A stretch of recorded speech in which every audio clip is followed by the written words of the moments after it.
Drop the mic. Not the best weather today, and I didn't start the day great either because I ended up getting a flat tire on my way to the office today. So not something you want to start your day with. You know, I don't think I've ever had a flat tire before in my life, and I had my first flat tire. And I got out of my car and I looked at the tire. I'm like, you know what? I think I can do this myself. Yeah. And I thought about it for another second. I'm like, you know what? It's 0 degrees outside today and it's freezing, and I'm a CAA member, so I'm going to give them a call. Yeah. So CAA got there in no time, fixed it up, and I just got that spare tire on at the moment. So we'll get that fixed up this week. Perfect time, because not down in Florida where you are, but here in Canada, we got to change your tires when the spring comes. So it's tire change season. Oh, tired. Well, I've been buying my kids, who are adults, AAA, which is, I think the same thing you have, but it's in the US. For ever since they were in high school, when they were driving my cars, it was super helpful. Now they have their own cars, and it's also quite helpful. Yeah. So it's, and yeah, I mean, once you have it, it's one of those things you can't stop paying for it, right? You have to keep doing it. The AAA, and here in Canada, it's CAA, but once you have it, you can't stop. And yeah, the way I look at it is like, hey, if I use it once every couple of years, it's more than paid for itself. That's right. 100%. So lucky I had it today, but hopefully we don't have to have any more issues in the future. It was a new car too, 2025 Volkswagen Atlas. So it was just like kind of a bummer to just have this issue with this car. I mean, I guess it was uncontrollable. It was one of those things. I didn't even see anything on the road either. When I passed, I thought I hit like a piece of wood or something, but I looked at my rear view. There was nothing there. It was a bang pop. And then it was seemed like everything was okay for about a minute. And then pop, pop, pop, pop, pop, pop, pop, pop, pop. There it is. There's the sound you don't want to hear when you're driving. No, not at all. But yeah. Anyway, so Greg, what's happening with you these days? What's exciting down in Florida? What are you getting your hands dirty with at the moment? That's a very good question. So my wife and I have a business. It's called Management Mastery. And so I've been doing consulting work for a long time. We decided to start to put some content online, training courses. So we're developing training courses.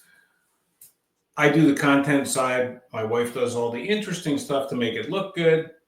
And she much prefers that. She's more of a marketing creative than I am. My color palette runs to black and white, Jason. Hers is a little bit more expansive. Yeah, I'm colorblind too. Yeah. And so I sent, and God bless her, I send her stuff over. Sometimes it's handwritten. It comes back and I'm like, where did you get this? And she's like, You sent it to me. Like, she'll show me a piece of paper. It's like, it was this. I'm like, this is 1,000 times better than what I sent you, but that's great. Yeah. So, but that, that's what we've been working on lately. And it's a series of courses specifically about management, business management. So my background is in the for-profit business world, which is a little different because I had someone talk to me the other day. They have a nonprofit. They said, hey, like, we see some of the stuff you do. Would you be interested in working with us? And I'm like, I really don't have any depth of experience in the nonprofit world. It's a different skill set.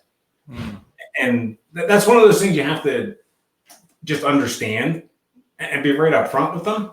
I said, if you want to talk specifically about some more technical, mechanical things, I'd be happy to work with you. So in terms of setting a course, a nonprofit strategy, and they're a big focus. I don't know how much you interact with those folks. Fundraising is what they spend an inordinate amount of time on, understandably, but they're mission driven and they need to support that mission with funding. So your background is in what specifically? And the reason why I asked that is like, well, if this business came to you as not a non-for-profit, but something that spoke to the niche that you're comfortable in, obviously it'd be a no-brainer to take that business on. So what is your background? Yeah, so my background is I had a 30-year career in the big corporate world. And I have this weird, which as it turns out, it's a blessing, eclectic mix of career experiences.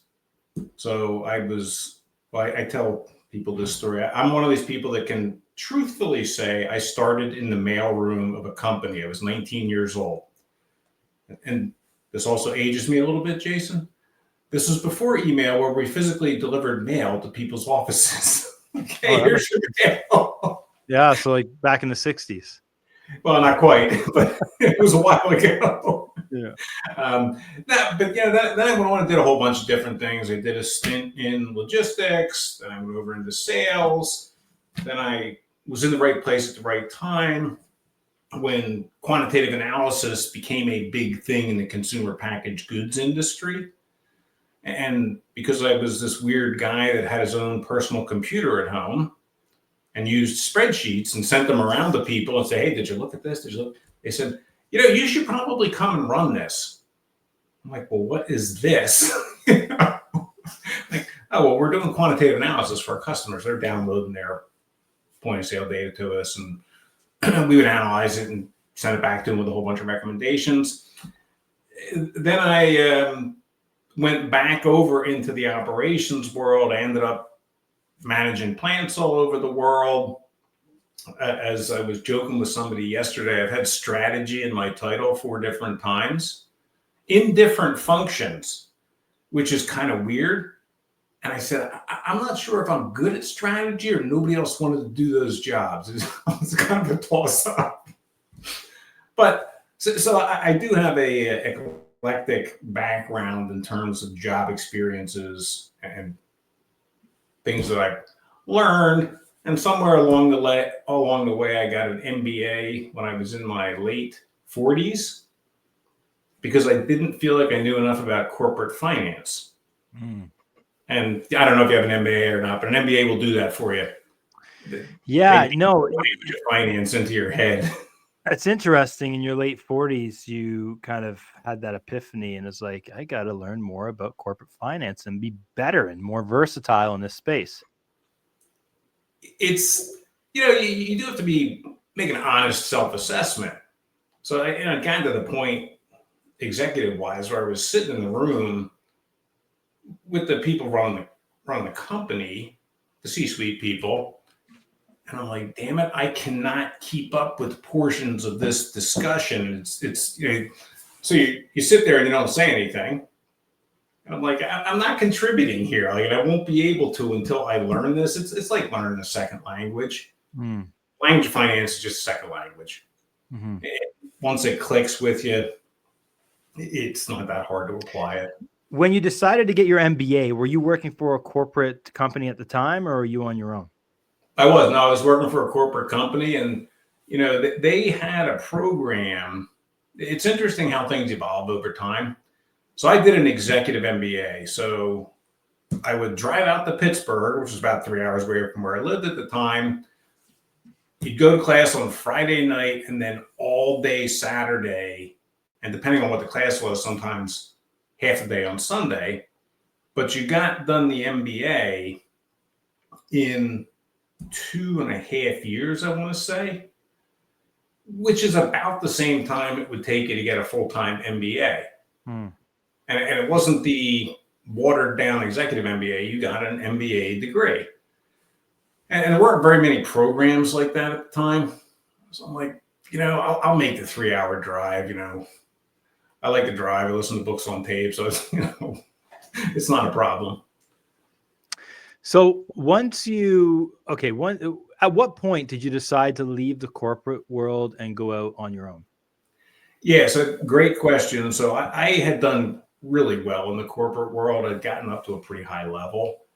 And I was talking to the CEO, who also happened to be a friend of mine. We'd kind of come up through the company together. And I said, look, I really want to be the chief operating officer. And he's like, Greg, it's never going to happen. I'm like, what are you talking about? He's like, it's just never going to happen here. What industry was that? Was that in? Industry. Consumer packaged goods. I worked for the Hershey company. Which one? Hershey. Hershey, yes, of course. We had a bunch of plants up in Canada, various places. Mississauga, yep. I know it well. I've been there a million times. That's where the sales office was there. Hershey Center, where the Mississauga Ice Dogs, which is an OHL hockey team, used to play. Well, yeah, our head of sales in Canada was a minor league Canadian hockey player. Mm-hmm. So let's just say he was a scrappy fellow, which is a great trait to have if you're in sales. 100%. So the guy said, look, you're never going to be the COO here. And I'm like, I thought that was sort of a logical progression. He's like, it's just not going to happen. And I'm in touch with this guy to this day. We're friends. And I'm like, all right, I appreciate you telling me. And about 6 months later, I left and I went out on my own. And then as things turned out, a consulting engagement led to me being brought on board as a chief operating officer at a different company.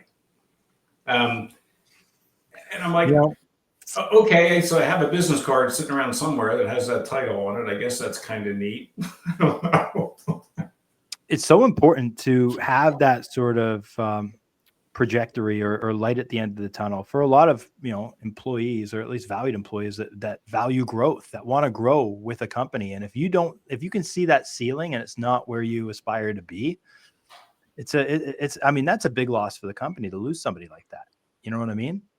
There has to be that sort of, if they said, yes, you're going to be lined up, Greg, in 3 to 4 years, you could be COO of Hershey. There's a good chance you might have stuck around. Right. And, I had done the things that they'd asked me to do. I worked internationally. I worked all over the world. I've been on 5 of the 7 continents. And so I'm like, okay, I've done all the things that you've asked me to do. And again, frankness is, if it's well-intended, is really helpful. He said, look, we have a different board of directors now. They're only bringing people in at the C-suite level from outside this company. He's like, I don't see that changing. Yeah, right. Yeah. That's a grit teeth moment, but at least he told me.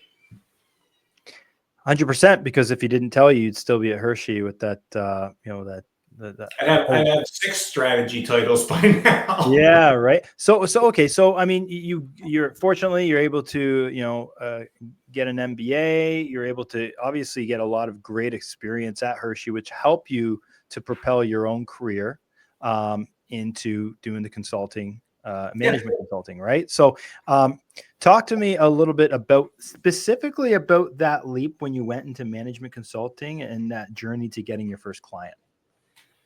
Yeah, so that's an interesting one, because I had a lot of industry experience. I had tons of general management experience, along with this, as I mentioned earlier, this weird eclectic mix of career experiences. And I left and I told everybody I was leaving, put it out and said, hey, I'm starting up this consulting thing. A call came out of the blue from a pretty big consumer packaged goods company in the US, but it's a different industry vertical.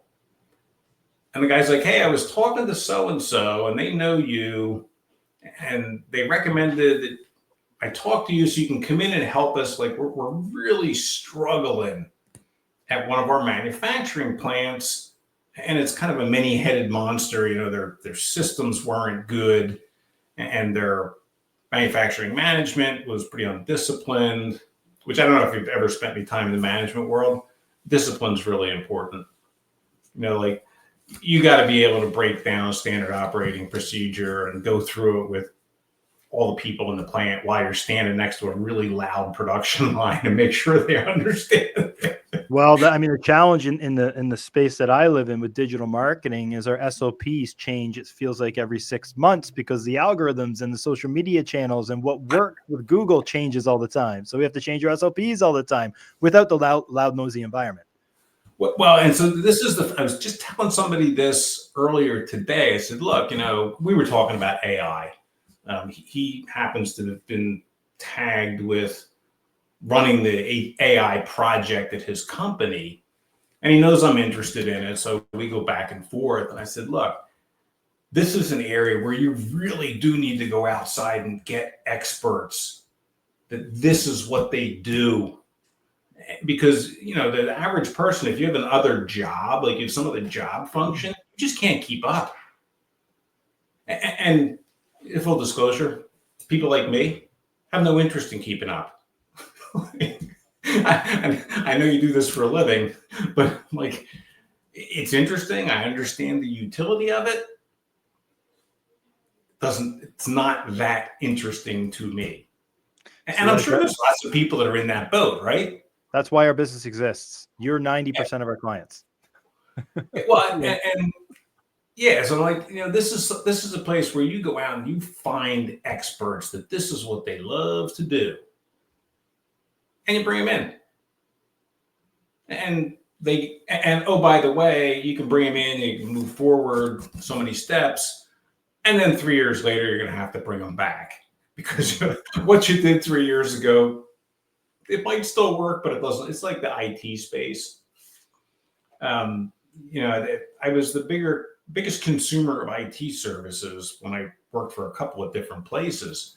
And I remember the one guy, the chief information officer, came to me and said, hey, he's like, we pulled your sign on. You are consuming an inordinate amount of overnight resources. What are you doing? And I said, I went in and I set up my own queries and programs. And I run them overnight when I'm not here because they take a really long time to run. And he's like, yeah, it shows up. It hit my desk. I'm like, well, do you want me to stop doing it? He's like, no, I'm going to send a developer down to you. He's like, you don't really what you're doing. He's like, we looked at what you're running, and he's like, I can run that in like a quarter of the time if I send somebody down to help you fine tune the thing. And that's why, yeah, you should probably get a professional to do this. Like, I know enough to be dangerous, and it works, quote unquote. You hit on such an important point, though. It's like, and I think this is where a lot of small businesses and solopreneurs fail. It's the simple fact of where they try to be the jack of all trades. They try to take on everything, wear all the hats. They spend so much time trying to figure out this new AI process or figure out how to do this SEO program.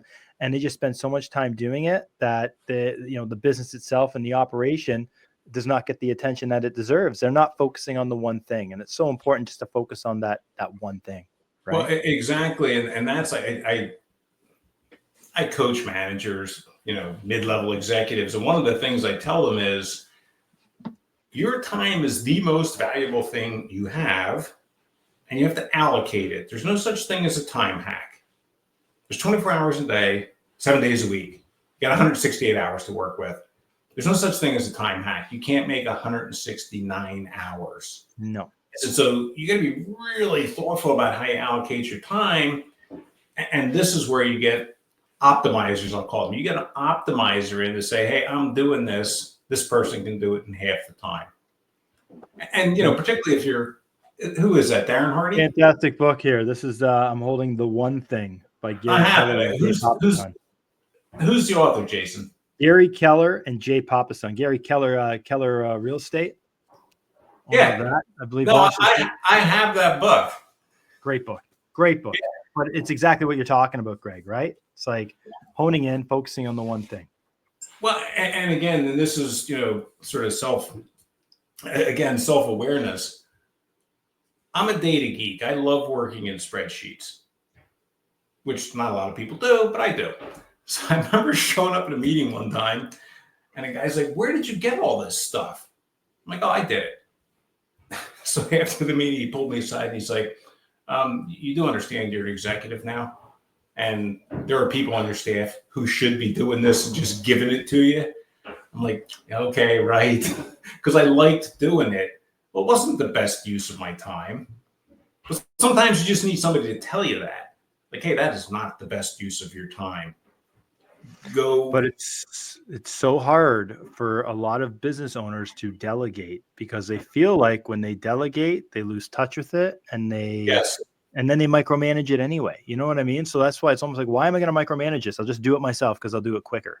But what's missing is probably the proper training and the ability to let go needs to happen, right?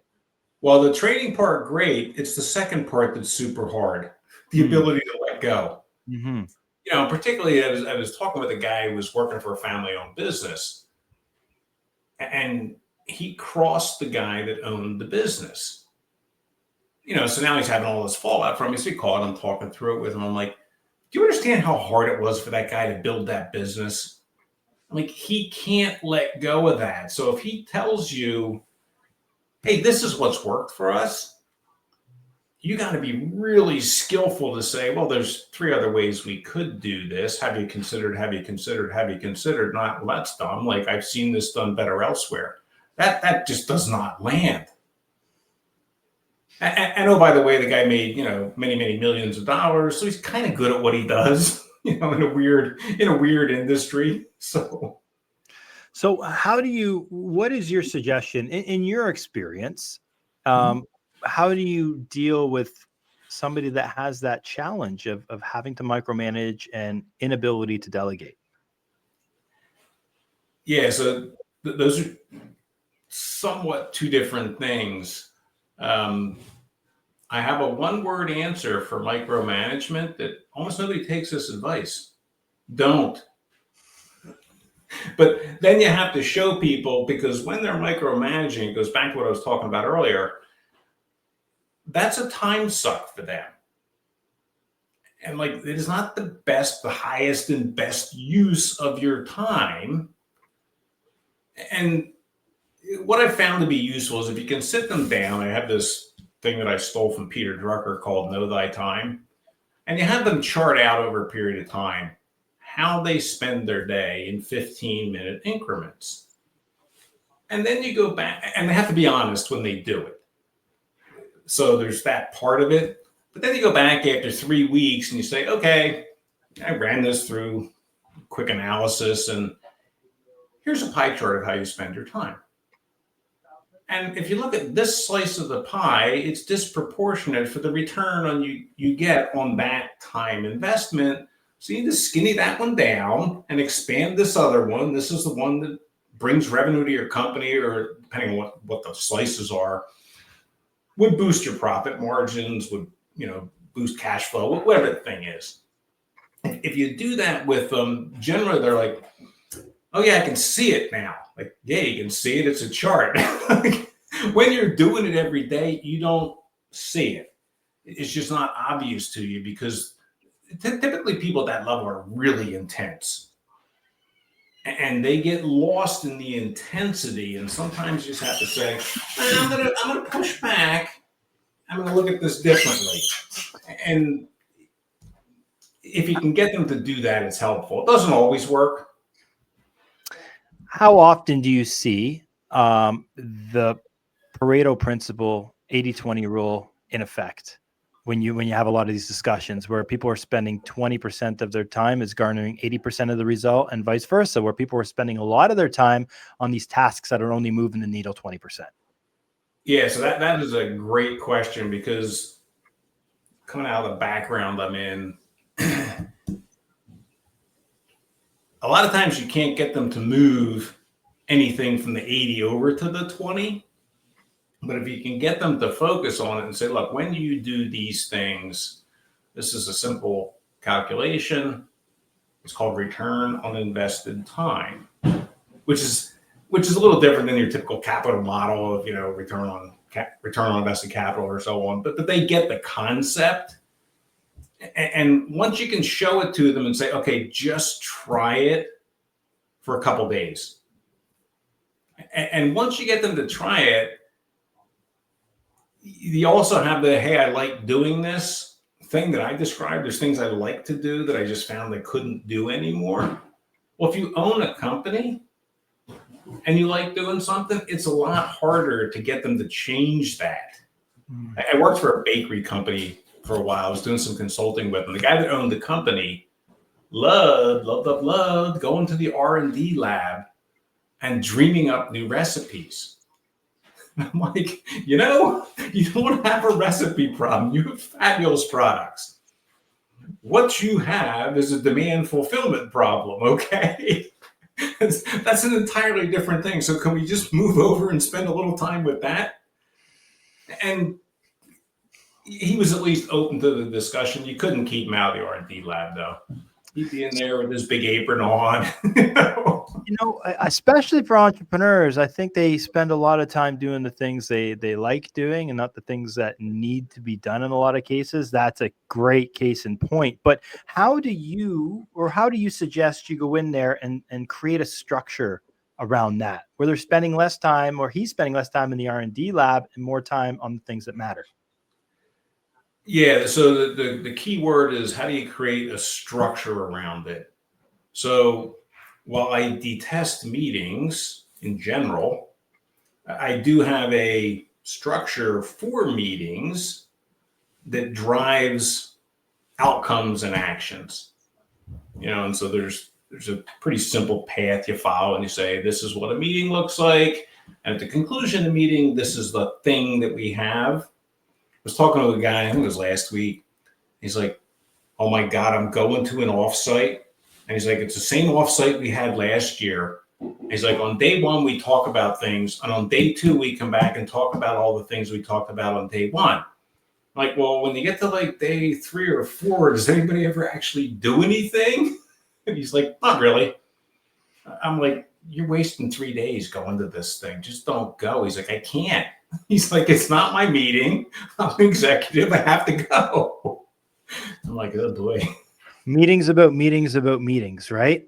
Like, yeah, this is that know thy time thing. The one company I was working with, we found out that people were spending a disproportionate amount of time going to meetings.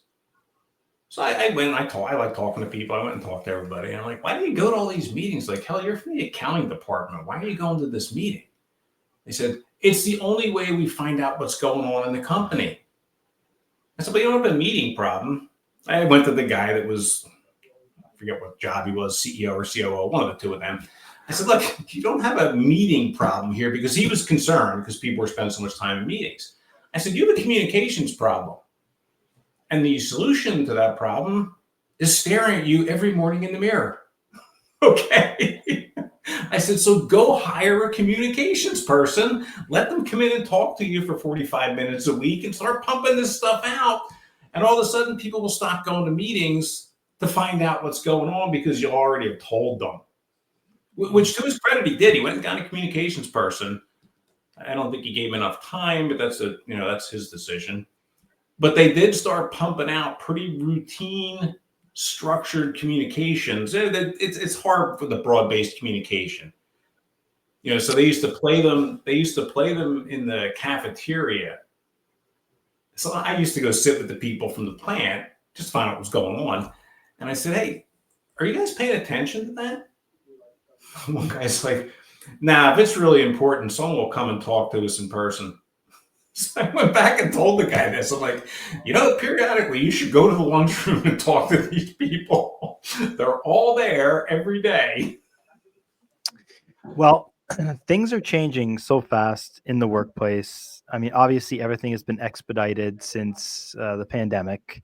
People are now living at home, working in their silos. Like our company, comparing our meeting time from 2020 to now is drastically different. People are just kind of autonomous, working on their own and getting things done, and we're holding them accountable. So there's less touch points on a regular basis.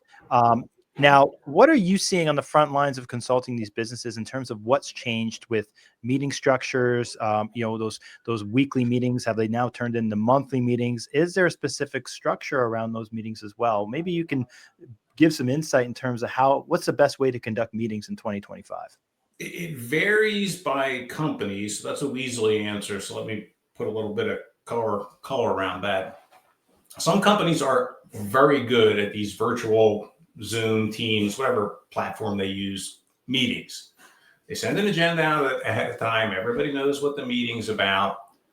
The thing that I've seen that's been lost in this virtual remote environment, you don't have a lot of informal anymore. What I would refer to as the meeting before the meeting or the meeting after the meeting. You just don't have that. When the meeting's over, everybody hits that red button that says leave. Maybe you can pick some of it up in Slack, or maybe, but that has been a loss.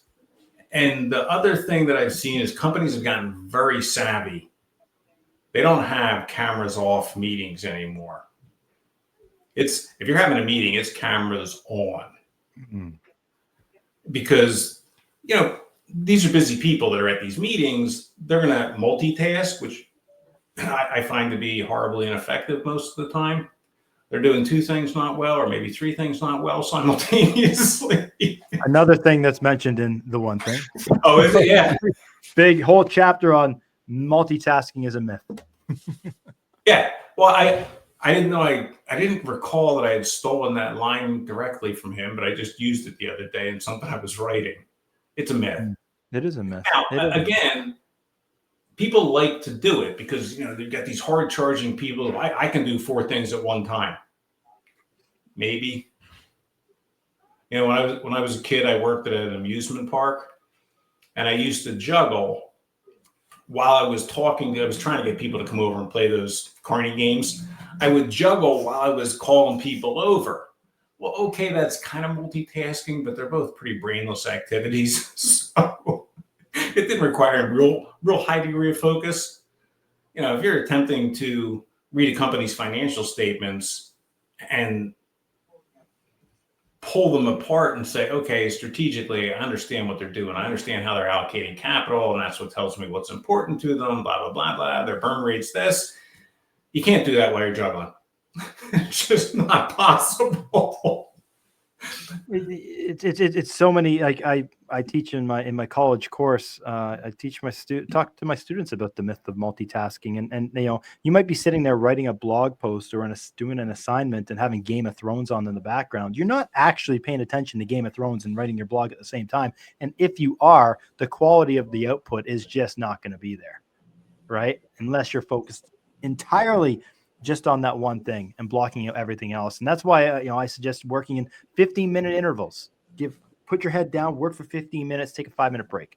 Yeah, that's that Pomodoro concept that I've tried it, but the timers drive me crazy. So my wife just gave me an app called Clockify. You're probably familiar with that. Yeah. We have some employees that are on Clockify. Yeah. That thing is fabulous. Yeah. Yeah. Because you can get summaries at the end of the day, end of the week, whatever. And you're like, oh, well, there was a serious misallocation of time. Mm-hmm. Mm-hmm. And again, it's doing things. I like to write things. I like to write. And then you go in and look at it and you're like, wow, you spent an awful lot of time writing. That's not that helpful. Mm-hmm. Yeah, it's true. But it's fun. Mm-hmm. Definitely.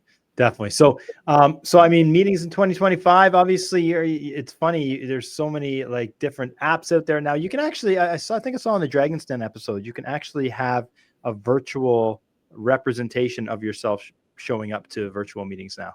I've seen this. The one company I was consulting with, they did it.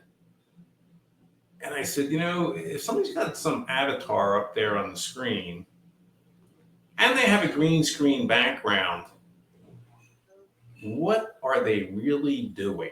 Mm-hmm. Sleeping. Yeah, well, particularly if you don't hear them participating in the meeting. Mm-hmm. Like, well, okay, yes, they're kind of attending the meeting, but they're not contributing to the meeting. No. And that's one of my other pet peeves, of which I have many, is if people aren't contributing to meetings, just take them off the invite list. Mm-hmm. Mm-hmm.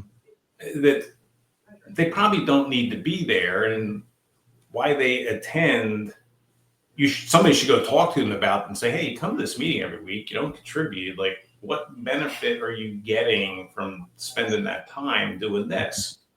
Mm-hmm.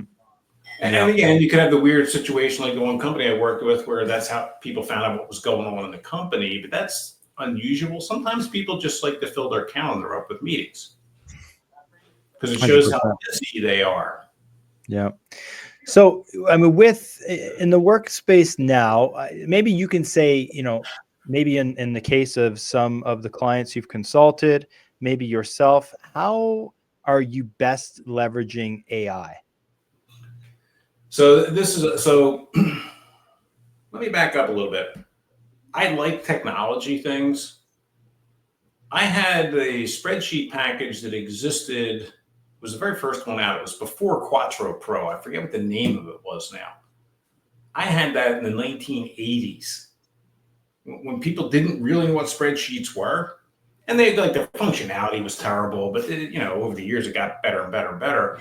So I use AI primarily for research, because let me give you an example why. You work with it every day. I had a big spreadsheet that I had to analyze. And as I explained before, I can do that, but I know how long it takes. I'm like, well, I'll just upload it into AI, and I forget which one I used, either ChatGPT or Gemini or Perplexity. It was one of those. And I said, okay, here's the data, here's the spreadsheet. This is what I want to know. And I had to do a lot of weird correlations. So it was this monstrous multivariate analysis. It kicks it back out to me, table format. Like, I'm like, wow, this is absolutely fantastic. And I'm looking at the data and I'm like, it's correlating, something highly to a day of the week. Here it had the wrong day of the week. Mm. So I pinged it back, and you can actually kind of talk to these things. I pinged it back and I said, hey, February the 2nd was a Thursday, not a Friday, and that skews all the results. Could you please rerun this? Thanks for pointing that out. Here's the refined results. And I'm like, you do have to be a little cautious about what AI kicks out to you. So, I read a lot. I wrote a book a couple of years ago. So when I was doing research for that, I put something in there about Barbara Minto and a book she had written. It came back, we don't know who Barbara Minto is, so we're not familiar with this thing. And I'm like, in the management world, it's pretty famous. MECE, mutually exclusive, collectively exhaustive. That's pretty famous in the management world. And it was her idea, and it was in some book she wrote. Went back the next day, they had it. Just to test it, I'm like, well, you should probably be aware of this. This is the other book. It was published in 1972 or whatever. It's a pretty famous concept. The next day, they had the information. I'm like, all right, we're on the upside of the learning curve. So is it a fabulous productivity tool? Yes. Are there some caveats attached to it? Yeah, there are. That's the way new technology is. You just have to be realistic about it. But it goes back to the point, you want to hire somebody that knows more about it than you do. So the things I'm doing are not super sophisticated.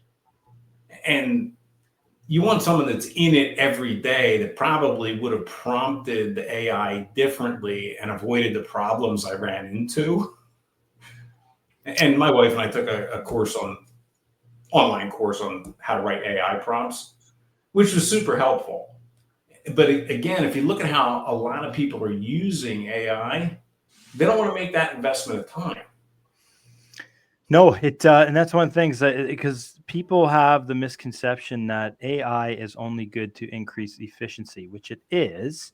But another byproduct of using AI is to create actual better outputs. And let me explain. So with content, for example, I'll never understand the mindset of a 60-year-old retiree female that likes to bake cookies. I can't speak to that person because I'm not that person. But AI has enough information. The likes of generative AI has enough information to speak directly to the audience and create a message that can resonate with them. So I will use Claude. I will use GPT 4.0 to find the perfect ideal customer profile to connect with that person and get the right message to get in front of them. However, you do have to have that human oversight, because in that case there, I might ask for the perfect Facebook ad copy, but what it's going to give me is maybe some 25% off coupon. And I never said anything about a 25% off coupon. Why are you putting that in there? So it does require that human oversight just to fine tune it, but it does hit the messaging with pretty good accuracy. Well, and that's sort of my experience. Right? You have to filter the outputs from it. And you're saying, okay, a super majority of the output's exactly what I wanted, and then there's this other noise there. Okay. If I was sitting talking to somebody, that might happen. Mm-hmm. Mm-hmm. And that, so the example you gave is a good example, because you can use it to push past what I would call your gaps, right? Everybody has gaps in understanding. Mm-hmm. So okay, in the corpus of information that's sitting underneath this training model in AI, they don't have that gap. It's in there. Mm. But I do go back to, you have to know how to intelligently, might be too generous of a description, you have to know how to adequately prompt the thing. Mm. And what I found is the more you use it, the better you get at it. But it goes back to, I don't know, is that the best use of my time? It's new technology, so it's fun. It is fun, but I'm like, I don't know if that's the best use of my time. Well, and people suffer from bright shiny object syndrome, right? They see something, yes. They feel like they need to have it before their competitor uses it, and they use it, and they have all these apps they're trying to figure out and learn. There's a learning curve involved. The next thing you know, there's an 8-hour day. Yeah, that's the curse of fear of missing out. Mm. I'm like, well, what exactly are you afraid of missing out on? Mm. You're going to go to a cocktail party and someone's going to be talking about how they're using AI and you're not? Mm-hmm. I'd much rather hear like what you're talking about, like, hey, I'm productively using AI to improve my outcomes. Mm-hmm. Okay, I really want to talk to that person. That's the person I want to talk to. Mm-hmm. Not like, well, we've created our own model AI, proprietary information. Yeah. What are you doing with it? Okay, that's cool, but what are you doing with it? Yeah, exactly. How's it helping? 100%. Greg, this has been an awesome chat with you. If our audience has any questions for you, what's the best way for them to get in touch? Yeah, I mean, the two easy ways to get in touch with me. I'm on LinkedIn. It's Greg Kaiser Sr. because there was also another professional, Greg Kaiser Jr., who happens to be my son. So Greg Kaiser Sr. on LinkedIn, or our website's managementmastery.solutions, which I thought was clever. You're a marketing guy, so you can evaluate that. I like it. Repeat it one more time. It's Management Mastery, all one word, .solutions. All one word. Management Mastery. Nice. Yep. Awesome. Well, that was a domain name that wasn't already taken. You got that exact match domain, right? People might be searching for that. It was lucky. Well, so we found this out because we had a couple different websites over time. The more you search domain names, the higher the price gets. Have you ever seen this? I've done that before. I've actually found a domain only to look back the next day and suddenly it's doubled in price. What? You know what? That's a really efficient use of AI. They're going in, they're scraping searches. Got to use the incognito, Greg. Incognito, man. That's it. Very good. Awesome. Greg, thank you so much for your time. Hey, Jason, enjoyed it. Have a great week. Cheers. Hey, thank you, podcast listener, for checking out that episode of Drop the Mic. If you liked that episode, I would love it if you went on over to your podcast platform and left us a 5-star review. And if you don't want to miss an upcoming episode of Drop the Mic, make sure you hit that subscribe button as well. Thanks again. We'll see you soon.